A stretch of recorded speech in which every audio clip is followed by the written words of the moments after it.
Teshwar Pandey, DGP Bihar. मैं सबको प्रणाम करता हूं। आप जितने भी हमको फेसबुक लाइव पर देख रहे हैं, एक बड़ा अहम सवाल है कि मुझे आज फेसबुक लाइव पर क्यों आना पड़ा। ये बहुत ही महत्वपूर्ण सवाल है। तो मैं इसके बारे में यही कहना चाहूँगा कि मैं इस बिहार प्रदेश का डीजीपी हूँ और डीजीपी होने के नाते यहाँ विधि व्यवस्था संधारण की पूरी जवाबदेही मेरी है। ये पुलिस की है।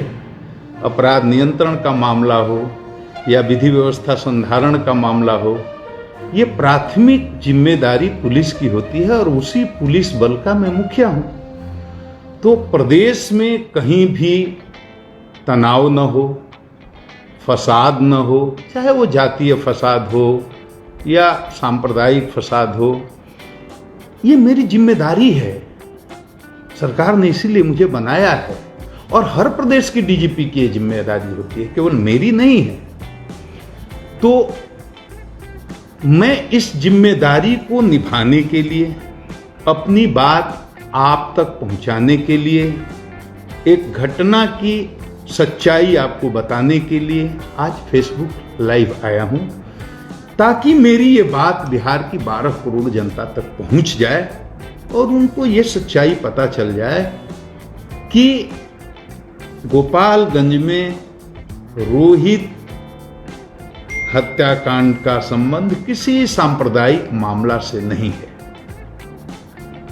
मेरे फेसबुक लाइव पर आने का उद्देश्य किसी का नुकसान करना, किसी की भावना को आहत पहुंचाना, ये भी नहीं है। मैं विधि व्यवस्था संधारण जो मेरी जिम्मेदारी है, उस जिम्मेदारी को निभाने के क्रम में आज मुझे ये फेसबुक लाइव आना पड़ा। अब देखिए, गोपालगंज बिहार का एक महत्वपूर्ण जिला है और बहुत ही संवेदनशील जिला है सांप्रदायिक दृष्टिकोण से। उत्तर प्रदेश का बॉर्डर है, उधर देवरिया जिला, इधर हमारा गोपालगंज जिला। बिहार उत्तर प्रदेश का बॉर्डर है। बहुत पहले मार्च में 28 मार्च को एक घटना होती है। बहुत कॉम्प्लिकेटेड इसको कर दिया गया। मैं बहुत कम शब्द में, कम समय में, बिल्कुल जो अभी तक के अनुसंधान का सार है वो मैं आपको बता रहा हूं। गोपालगंज जिले में एक बेलवाडीह करके गांव है और कटैया थाना पड़ता है। गोपालगंज से काफी दूरी है, रोड भी उतनी अच्छी नहीं, मुझे जाने में 1.5 घंटा समय लगा। एक रोहित हत्याकांड का मामला जो 28 मार्च को हुआ था। 5 बच्चे हैं, 2 हिंदू संप्रदाय के हैं, 3 अल्पसंख्यक समुदाय के हैं, 5 नाबालिग हैं। 13 साल, 14 साल, 15 साल, 16 साल, यही उम्र रही होगी। मैंने सबको देखा है, सबसे मिला हूं, एक मृतक रोहित को छोड़कर, और सबसे बात भी की। सब नाबालिग बच्चे हैं, आपस में दोस्त हैं, आपस में मिलते हैं, जुलते हैं, खेलते हैं। मैंने वादी का बयान भी लिया है, मृतक रोहित के पिता का, उनकी मां का, और उन्होंने स्वीकार किया है कि मित्रता थी। कोई दुश्मनी की बात प्रकाश में अभी तक आई नहीं। गांव में कोई झगड़ा हो, झंझट हो, तनाव हो, हिंदू मुस्लिम की बात हो, मुझे तो लोगों ने बताया 15 साल से कोई बात ऐसी नहीं हुई। एक से एक स्थितियां आई, एक से एक परिस्थितियां आई, और हाल के इस साल में तो कई ऐसे अवसर आए जब सांप्रदायिक सद्भाव बिगड़ सकता था। और आप सब इस बात के गवाह हैं कि देश में बहुत जगह बिगड़ा भी, लेकिन बिहार अपनी धुरी पर खड़ा रहा है। कहीं कोई सांप्रदायिक विवाद फसाद हुआ नहीं। ये 12 करोड़ बिहार की अमन चैन पसंद जनता का कमाल है। ये बिहार के डीजीपी का कमाल नहीं है, ये लोगों का कमाल है कि वो जहां थे खड़े रहे, सांप्रदायिक सद्भाव को बनाए रखा। एक से एक परिस्थितियां आई। उस गांव में बताया लोगों ने कि 15 साल उसके पहले भी कोई इतिहास नहीं है कि आपस में सांप्रदायिक तनाव हुआ हो। बड़ा गांव है। बताया गया कि 400 से अधिक लोग हिंदू हैं और मुसलमान तो दाल में नमक की तरह है, वहां अल्पसंख्यक के समुदाय के लोग, बताया गया मुश्किल से 10-15 घर होंगे, बहुत छोटी संख्या है। आपस में प्रेम है, एकता है, मोहब्बत है, भाईचारा है, किसी तरह की कोई तनाव की सूचना नहीं है, कोई इतिहास भी ऐसा नहीं है। ये 5 बच्चे हैं, 2 हिंदू के हैं, 3 मुसलमान के हैं, ये 5 नाबालिग हैं, एक उम्र के हैं, एक साथ खेलते हैं, खाते हैं, उठते हैं, बैठते हैं। और रोज की तरह उस दिन भी ये 5 गए। एक हिंदू बालक वही जाकर के उसको बुलाया, चलो हम लोग खेलने चलते हैं। 3 साइकिल, 5 ये मित्र साथ जाते हैं गांव से 3-4 किलोमीटर दूर। एक खनुआ नदी है, यही नदी है जो उत्तर प्रदेश को बिहार से डिवाइड करती है। 20 फीट चौड़ी होगी, लेकिन गहरी बहुत है। हमें तो लोगों ने बताया जेसीबी से शायद हाल में कोई खुदाई हुई, जिसके चलते बहुत मैंने नदी में घुस करके, प्रवेश करके और घटनास्थल का निरीक्षण किया, जहां बालक के डूबने या उसकी हत्या करके वहां डुबाने की बात कही जाती है। मैं सारा अपना यूनिफॉर्म खोल करके और कपड़ा बदल करके उस गहरी, मैं तैरता बहुत अच्छा हूं, तैराक हूं, पानी से मुझे डर नहीं लगता, तो मैं उतरा और बादी के सामने बादी थे, बादी की पत्नी थी, बादी के ससुर थे, बादी का पूरा परिवार था, उनकी बिटिया थी, सबके सामने जहां जैसे जैसे उन्होंने बताया, मैं पानी में उसकी गहराई मापने के लिए उतरा, कपड़े खोल कर। वो मैं वीडियो आपको दिखाऊंगा, जो आप हमको सुन रहे हैं सब देखेंगे, इसी फेसबुक पर डालूंगा। और मैंने पानी की गहराई लेना चाहा तो मुझे लगा कि पानी कम से कम, मुझे लगा 12 फीट गहरा तो जरूर होगा। मैं सीधा हाथ खड़े करके डूबता था, मुझे अंदाज नहीं आता था कि ऊपर अभी कितना पानी है। मतलब मैं ये कह सकता हूं कि खड़ा हाथी तो उसमें डूब ही सकता है। और मुझे बताया गया कि मार्च में जब ये घटना हुई थी या दुर्घटना हुई थी, उस समय पानी का स्तर और ऊपर था, मतलब पानी और ज्यादा रहा। वहां पर उस घटना स्थल का निरीक्षण किया और घटना स्थल पर ही मैंने बादी की पत्नी का, यानी रोहित के पिता का, रोहित की मां का, रोहित के नाना का, ये जो लोग अभियोजन पक्ष के थे उनका बयान लिया, बाकी लोगों का भी लिया। घटना स्थल पर वहां जंगल है, झाड़ी है और पेड़ पौधे हैं, और अगल बगल के लोग भैंस चराने के लिए, पशु चराने के लिए दिन भर वहां रहते हैं। बड़ा मनोरम दृश्य है वहां का। वहां मैं गया। अब कहानी ऐसी है कि 5 मित्र भी वहां 28 मार्च को गए। ये 2-3 बजे दिन में जाते हैं, समय का हेरफेर हो सकता है।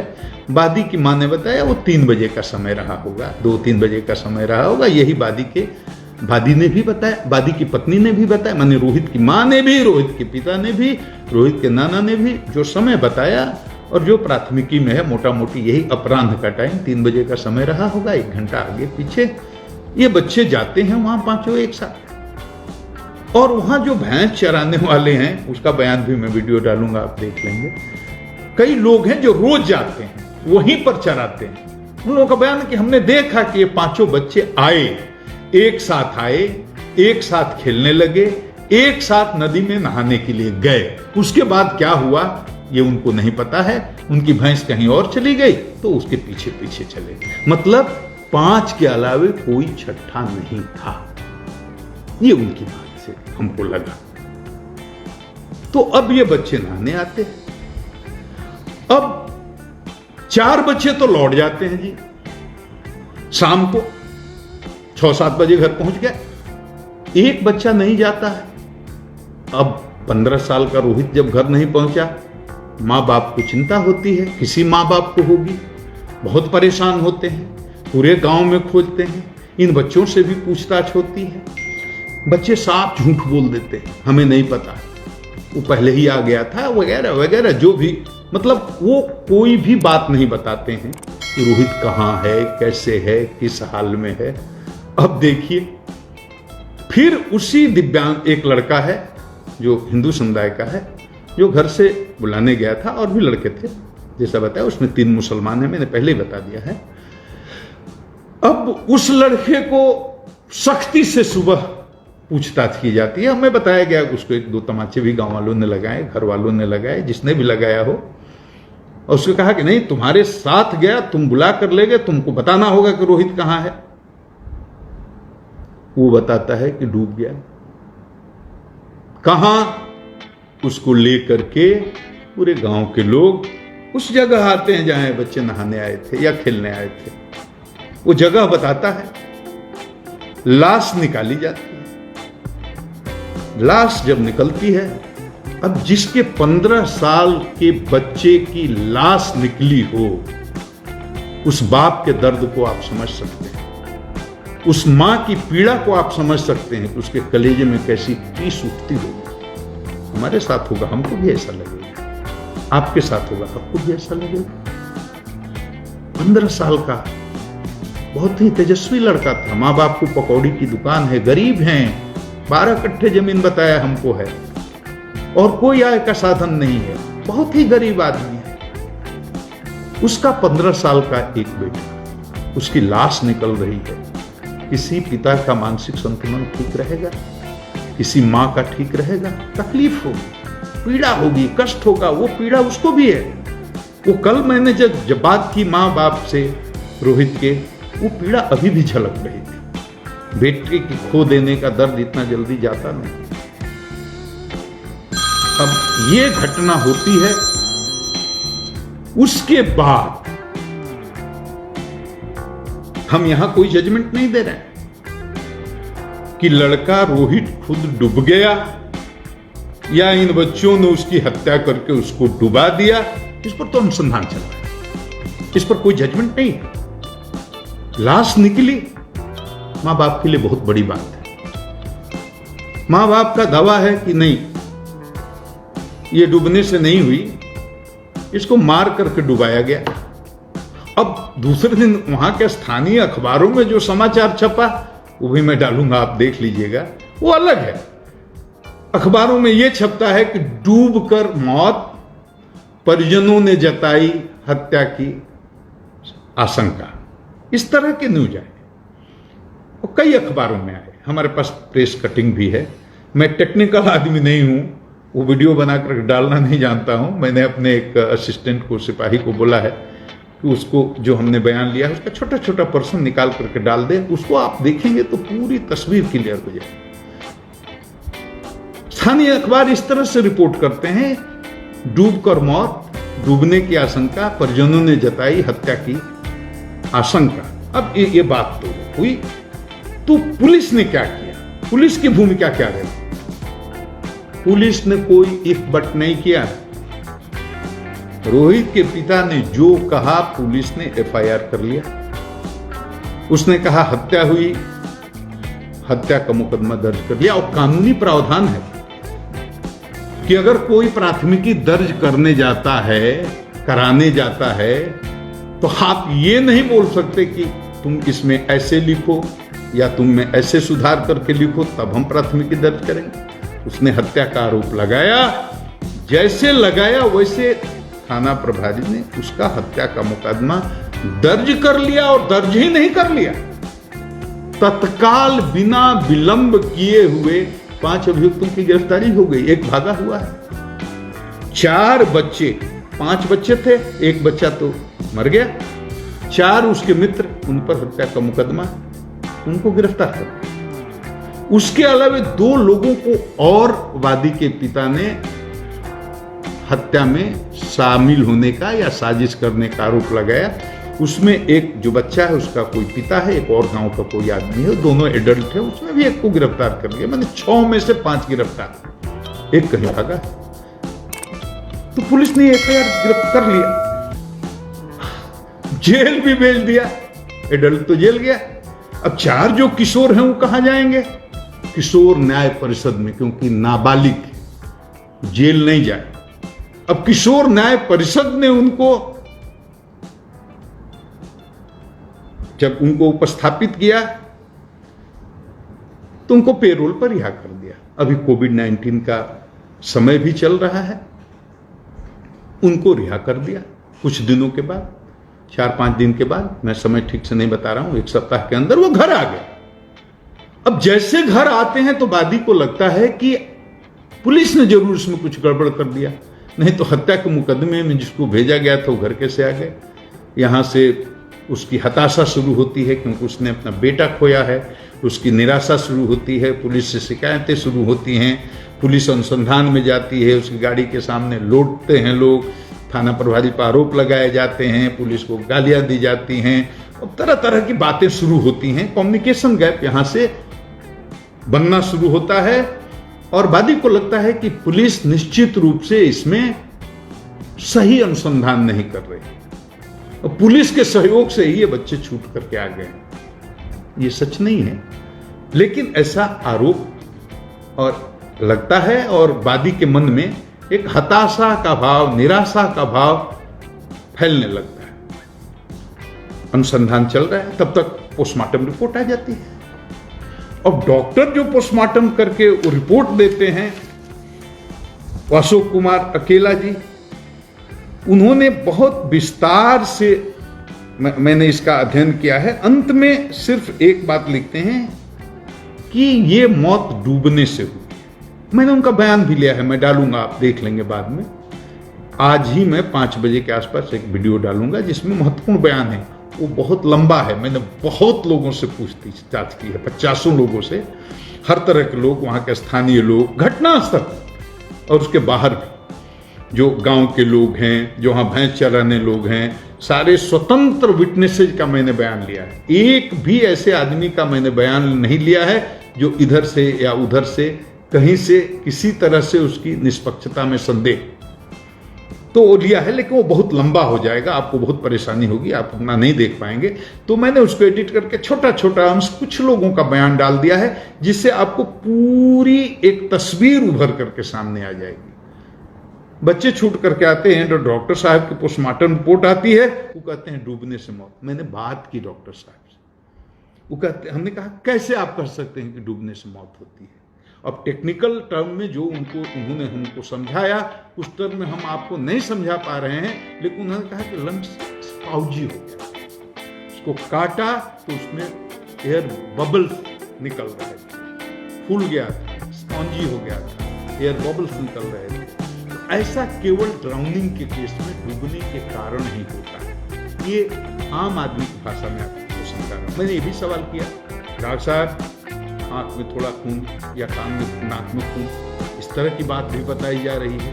उन्होंने बताया डूबने के क्रम में आंख पर और नाक पर कितना प्रेशर पड़ता है कि निकलने के बाद वो नसों से खून निकल जाना या थोड़ा रिसाव हो जाना ये संभव है।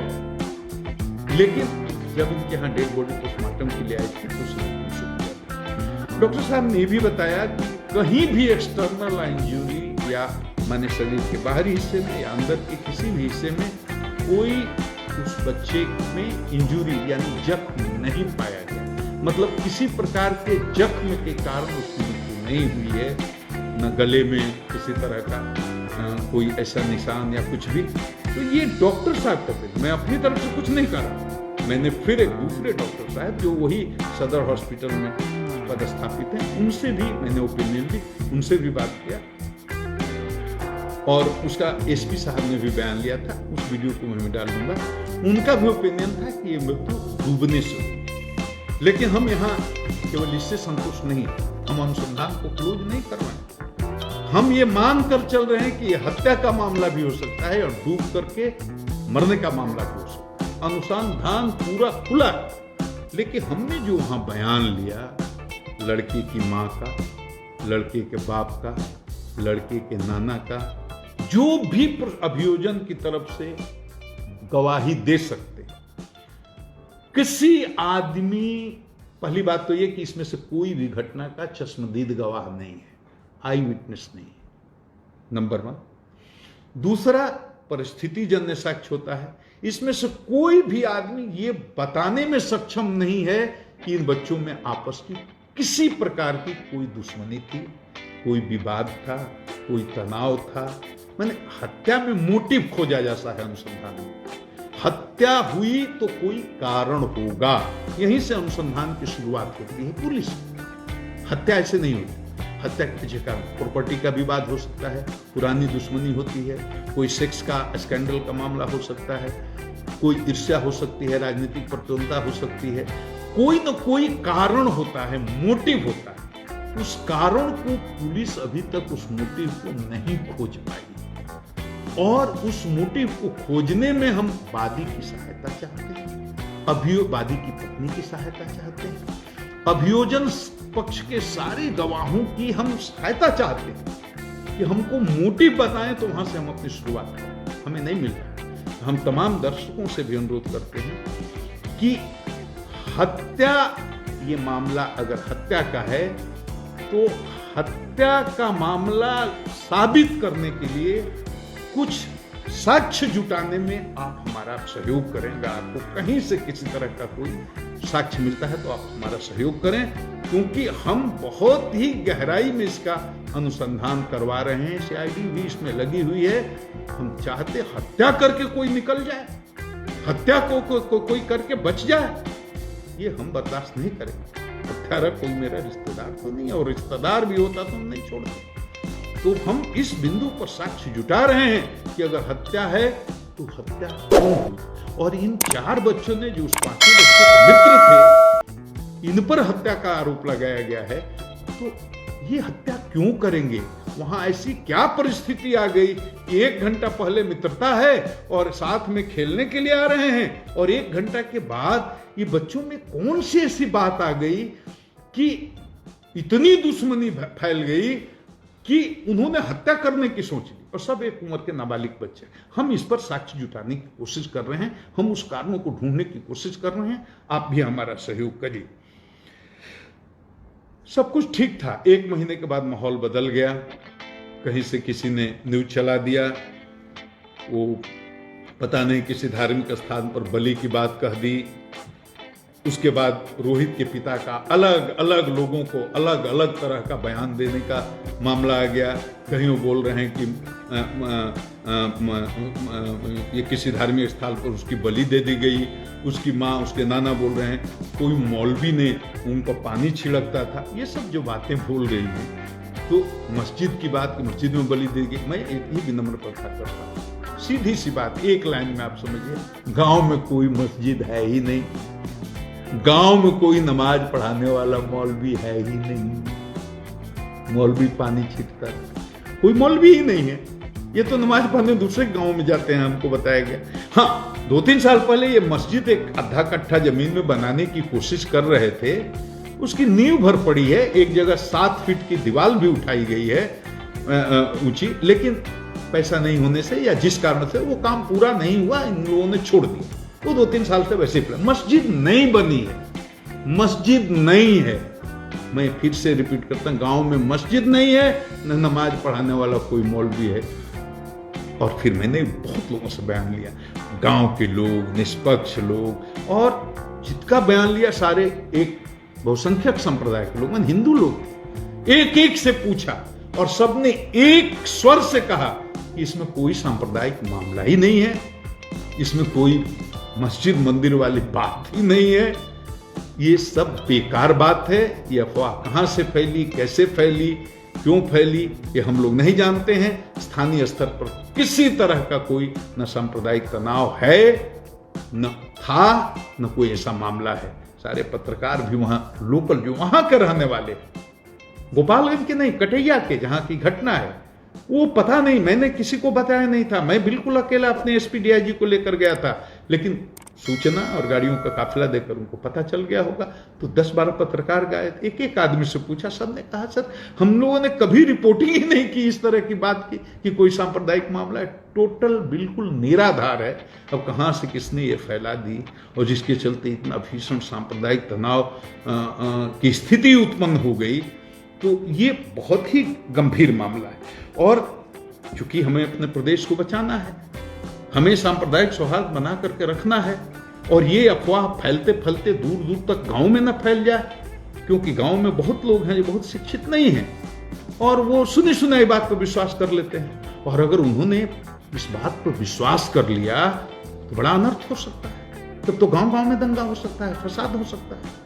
तो ये मेरी नैतिक जिम्मेदारी थी कि इस फेसबुक लाइव से बिहार की 12 करोड़ जनता को इतना बता दूं कि वहाँ कोई सांप्रदायिक मामला नहीं है, वहाँ कोई मस्जिद बंद करके तैयार नहीं हुई है, वहाँ कोई मौलवी नहीं है, और ये घटना है या दुर्घटना है, ये हत्या भी हो सकती है, डूब करके भी आदमी मर सकता है, ये दोनों बातें हो सकती हैं। दोनों बातों को ध्यान में रख करके पुलिस इसका निष्पक्ष अनुसंधान कर रही है। किसी को भी ये नहीं लगना चाहिए कि इसमें किसी को दोषी पाया गया तो इसमें छोड़ा जाएगा।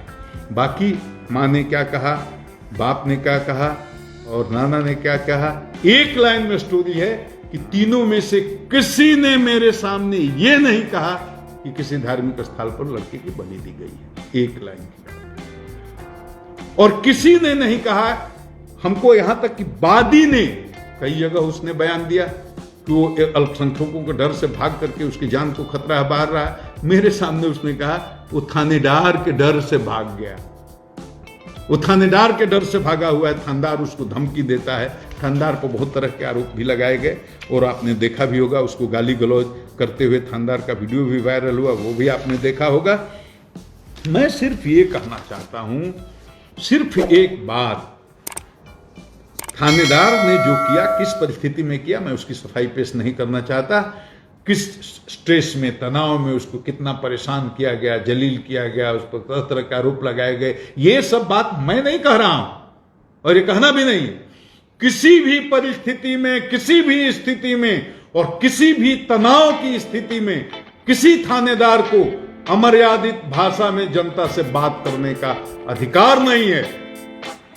वो तो पीड़ित है, उसके 15 साल के बच्चे की हत्या हुई है या मौत हुई है और उसके परिवार के साथ कोई थानेदार गंदी आवाज में गाली गलौज की भाषा में बात करता है, ये हमारे लिए शर्म की बात है, पूरे विभाग के लिए शर्म की बात है। तो पहला काम हमने ये किया कि थानेदार को जाते ही सस्पेंड किया, विभागीय कार्रवाई करने का आदेश दिया। तो उस मामला का पटाक्षेप हो गया। इस वीडियो को बनाने का सिर्फ इतना ही मतलब था कि आप जाने ये कोई सांप्रदायिक मामला नहीं है, या तो ये घटना है या एक दुर्घटना है। घटना माने या तो हत्या का मामला है, दुर्घटना माने या तो डूब कर मरने का मामला है। हम इसको अभी हत्या का मामला ही मान करके वादी के हिसाब से उसके लिए साक्ष्य जुटाने की कोशिश कर रहे हैं। आप भी साक्ष्य जुटाने में हमारी मदद कीजिए। और एक बात और कहेंगे, अफवाह नहीं फैलाई, बड़ी जिम्मेदारी का काम होता है। देश बहुत मुसीबत में, हिंदू हो, मुस्लिम हो, सिख हो, ईसाई हो, अफवाह फैलाइएगा बड़ा नुकसान होगा। अब बिहार तो प्रेम की धरती है, मोहब्बत की धरती है, सांप्रदायिक सद्भाव की धरती है, ये महावीर की धरती है, ये बुद्ध की धरती है, ये गांधी की कर्म भूमि है। मोहब्बत का पैगाम बिहार की धरती से दुनिया भर में गया है, अहिंसा का पैगाम बिहार की धरती से दुनिया भर में गया है। हम बिहार को बचाने में हमारी मदद कीजिए, सहयोग कीजिए। और हमारी बात किसी को बुरी लगी हो या किसी को अच्छी नहीं लगी हो तो मैं क्षमा चाहता हूं। बहुत लोगों के सवाल होंगे, बहुत तरह के सवाल होंगे। मेरे लिए फेसबुक पर किसी सवाल का जवाब देना संभव नहीं हो पाता है, इतना व्यस्त आदमी हूं। मैंने स्थिति स्पष्ट कर दी कि केस घटना हुई है, 15 साल का एक बच्चा हमने खोया है, वो हमारा ही बेटा था। लेकिन अब वो हत्या का मामला है या डूब करके मरने का मामला है, हम उस पर साक्ष्य का कि जुटा रहे हैं, अनुसंधान जारी है और एकदम निष्पक्ष न्याय होगा। मैं इतना ही कह करके आप लोगों को प्रणाम करता हूँ। गुप्तेश्वर पांडे, डीजीपी बिहार।